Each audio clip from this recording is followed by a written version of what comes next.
వస్తుంది అనమాట. ఇక్కడ సమస్యల్లో ఏంటంటే ఇవాళ వాళ్ళకి ఏం చేయాలి, ఇప్పుడు మనం ఉగ్ర శిబిరం ఇచ్చేసాం, ఇప్పుడు ఇక్కడ ఉగ్రవాద శిబిరాలు మనం ఏం పెంచి పోషించట్లేదు కదా, కాబట్టి ఏం చేయలేరు.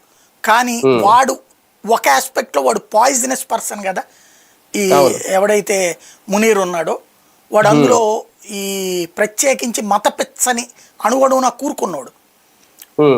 అందుకని వాడు మత ఉద్రిక్తతలే సృష్టించాలనుకున్నాడు. ఇప్పుడు ప్రత్యక్ష యుద్ధంలో వాడికి గెలవలేడు.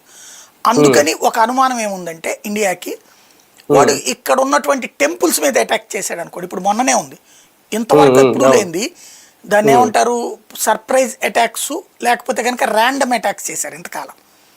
ముస్లింల మీదనైనా హిందువుల మీదనైనా చూసుకోకుండా అందరిని కనబడ్డ వాళ్ళందరినీ కాల్చి చంపడం.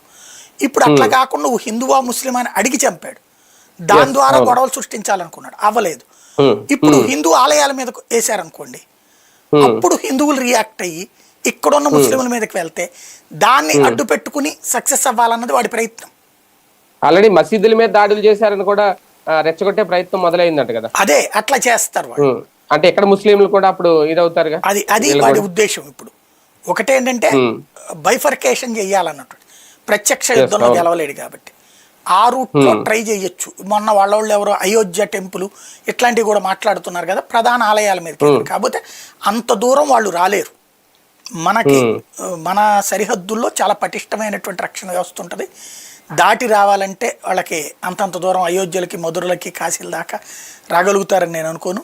వచ్చే ప్రయత్నం చేస్తే ఆ తర్వాత